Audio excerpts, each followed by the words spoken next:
साथियों, हमारे देश के माननीय प्रधानमंत्री जी अपने हर भाषण में कहते हैं बेटी बचाओ बेटी पढ़ाओ।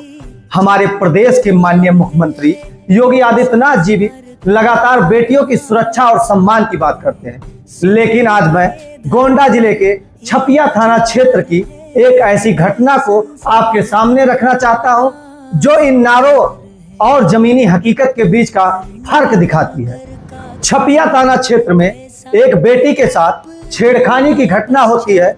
जब उस पीड़ित बेटी को न्याय दिलाने के लिए मैंने थाना छपिया के एसओ से बात की तो मुझे उम्मीद थी कि प्रशासन न्याय करेगा, दोषियों पर कार्रवाई होगी और बेटी को सुरक्षा मिलेगी। लेकिन हुआ इसका उल्टा।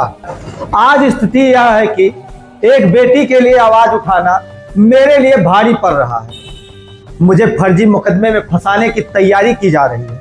थाना छपिया के एसओ और चौकी इंचार्ज द्वारा मुझे झूठे केस में मुलजिम बनाने की साजिश रची जा रही है। मैं पूछना चाहता हूं, क्या यही है बेटी बचाओ बेटी पढ़ाओ का मतलब? क्या एक बेटी को न्याय दिलाने की कोशिश करना अपराध है? अगर कोई व्यक्ति पीड़ित बेटी के समर्थन में खड़ा होता है और उसे ही प्रताड़ित किया जाता है तो यह सिर्फ एक व्यक्ति पर नहीं हमला है, बल्कि यह कानून व्यवस्था और न्याय व्यवस्था पर भी सवाल खड़ा करता है। मैं प्रदेश के माननीय मुख्यमंत्री योगी आदित्यनाथ जी से मांग कर रहा हूं कि इस पूरे मामले की निष्पक्ष जांच कराई जाए, दोषी अधिकारियों पर कार्रवाई हो और पीड़ित बेटी को न्याय दिलाया जाए।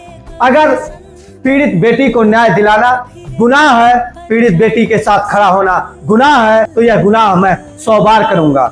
अगर मेरे खिलाफ मुकदमा लिखा जाएगा, मुझे जेल भेज दिया जाएगा न्याय दिलाने के लिए, बेटी की आवाज उठाने के लिए, तो मैं जेल जाने के लिए भी तैयार हूं।